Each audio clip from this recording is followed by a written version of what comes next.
Assalamualaikum warahmatullahi wabarakatuh. Alhamdulillahi rabbil alamin. Assalatu wassalamu ala asrafil anbiya'i wal mursalin wa ala alihi wa sahbihi ajmain. Amma ba'du.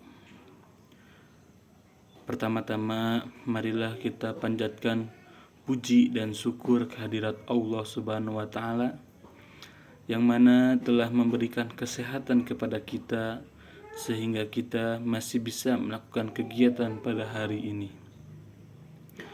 Salawat serta salam mari kita curahkan kepada Nabi Muhammad Sallallahu Alaihi Wasallam. Tak lupa kepada para sahabatnya, pada keluarganya, kepada tabi'innya, tak lupa kepada kita umatnya di akhir zaman. Pertama-tama marilah kita berkenalan dahulu. Perkenalkan, nama saya Fahmi Faiz Amrullah dengan NPM 10 12 12 57 dan yang berkuliah di Universitas Teknologi Digital. Dalam video ini untuk memenuhi tugas evaluasi tengah semester mata kuliah Pendidikan Agama 3.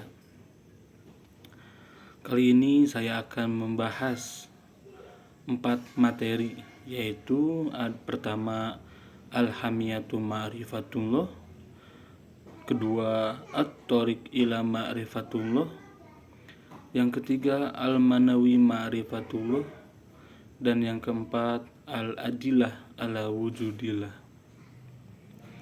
Langsung saja ke materi yang pertama, yaitu Al-Hamiyatu Ma'rifatullah.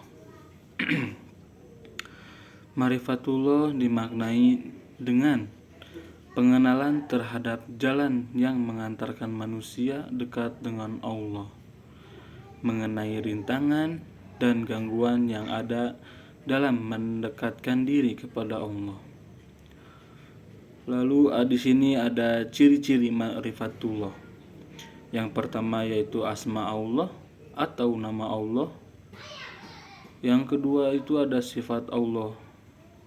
Dan yang ketiga itu afal Allah atau perbuatan Allah Subhanahu wa taala. Lalu ada dalil ma'rifatullah. Yang pertama ada dalil nakli, yang kedua ada dalil akli, dan yang ketiga dalil fitri. Dalil nakli yaitu menjelaskan bahwa Al-Quran memberi petunjuk kepada manusia akan hakikat Allah Subhanahu wa taala. Sedangkan dalil akli menjelaskan tanda-tanda bagi orang yang berakal. Lalu dalil fitri, jika manusia menggunakan fitrahnya, maka dia pasti akan menyatakan bahwa tiada Tuhan selain Allah Subhanahu wa taala. Lalu ada sarana dalam ma'rifatullah. Yang pertama ada akal sehat, yang kedua para rasul, dan yang ketiga asma dan sifat Allah Subhanahu wa taala. Lalu ada metode dalam mengenal Allah. Yang pertama itu metode bukan berdasarkan petunjuk Islam, dan yang kedua berdasarkan petunjuk Islam. Lalu ada penghalang dalam mengenal Allah Subhanahu wa taala. Ada banyak sekali penghalang. Yang pertama itu al-kubru atau sombong, az-zulmu atau zolim, al-kazibu atau dusta, al-fusuku atau fasik, al-kufru atau ingkar, al-fasadu atau fasad, al-ghaflah atau lengah, kasaratul mashi yaitu banyak berbuat durhaka, al-irtiyab yaitu ragu-ragu. Pembahasan pertama cukup, lalu pembahasan materi yang kedua yaitu At-Thoriq ila Ma'rifatullah atau jalan menuju pengenalan Ma'rifatullah. Pertama ada metode pengenalan Allah Subhanahu wa taala. Yang pertama yaitu melalui ayat-ayat Al-Quran. Melalui ayat-ayat melalui ayat-ayat Allah Subhanahu wa taala. Yang pertama itu ada ayat qauliyah. Adalah ayat yang diturunkan dari Allah Subhanahu wa taala berupa wahyu yang disampaikan kepada Nabi Muhammad SAW. Kedua, ayat kauniyah adalah ciptaan Allah, yaitu manusia dan alam semesta. Lalu ada metode Islam. Metode Islam dibagi 3. Pertama itu ada nakli dan akal. Terdapat pada Quran surat Al-Mulk ayat 10. Dan yang kedua, membenarkan.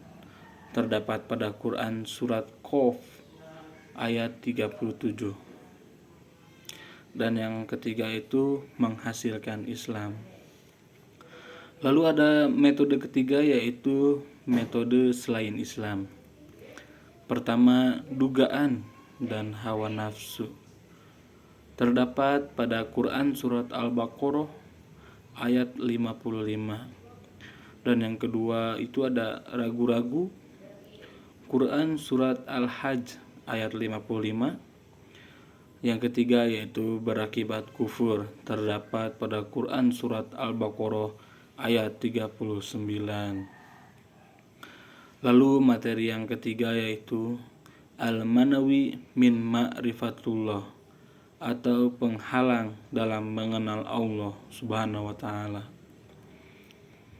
Yang pertama itu ada madu syahwat atau penyakit hati. Penyakit hati ini dibagi ke beberapa bagian, yaitu adalah al-fisku atau kefasikan, al-kibru atau kesombongan, az-zulmu atau kezoliman, al-kizbu atau kedustaan, dan katsatul mazhi. Lalu ada maradu asyubah, yaitu masalah akal logika. Ini bagian kedua dari penghalang mengenal Allah ya. Yang pertama ada al-jahlu atau bisa disebut kejahilan dan bisa disebut kebodohan. Lalu al-irtiyab adalah keraguan-raguan, al-inhiraf atau penyimpangan, al-ghaflah atau kelalaian. Lalu saya akan membahas materi yang keempat, yaitu al-adillah ala wujudillah, yaitu bukti kebenaran Allah Subhanahu wa taala. Di sini ada dalil-dalil yang bukti kebenaran Allah Subhanahu wa taala, yaitu ad-dalili fitri, dalil fitrah. Fitrah yaitu keadaan asal manusia ketika diciptakan oleh Allah Subhanahu wa taala. Dalil fitri ini terdapat pada Quran surat Al-A'raf ayat 172. Dalil berikutnya yaitu ad-daliluh hissi, yaitu dalil yang dapat diindra. Mukjizat para nabi dan rasul telah disaksikan oleh mata. Dan beberapa contoh yang ada di dalil yang dapat dirasakan oleh indra, cukup 2 saja saya paparkan. Yang pertama, terbelahnya lautan pada zaman Nabi Musa. Dan yang kedua, perahu Nabi Nuh beserta banjir yang sangat besar. Dalil berikutnya yaitu ad-dalilul aqli, dalil yang dapat oleh akal. Yang pertama adalah teori sebab, yang dimana mustahil sesuatu ada dengan sendirinya. Dan yang kedua adalah teori keturunan. Terdapat alam semesta bergerak dengan teratur. Lalu ada dalil selanjutnya yaitu ad-dalilul naqli, pembuktian keberadaan petunjuk kitab suci. Dalil ini terdapat pada Quran surat Al-A'raf ayat 54. Lalu ada dalil terakhir yaitu ad-dalilul tarikh, yaitu dalil sejarah, di mana membenarkan sejarah kenabian hingga kini keberadaan, keagungan, dan kekuasaan Allah Subhanahu wa Ta'ala masih ditunjukkan. Terdapat pada Quran Surat Yusuf ayat 111. Materi tentang ma'rifatullah yaitu al-hamiyatu ma'rifatullah, at-tariq ila ma'rifatullah, al-manawi ma'rifatullah, dan al-adillah ala wujudillah telah saya jelaskan kepada sahabat-sahabat kita. Mohon maaf apabila ada kesalahan. Mungkin materinya tidak banyak-banyak ya. Cukup sekian. Terima kasih kepada dosen pengampu. Wassalamualaikum warahmatullahi wabarakatuh.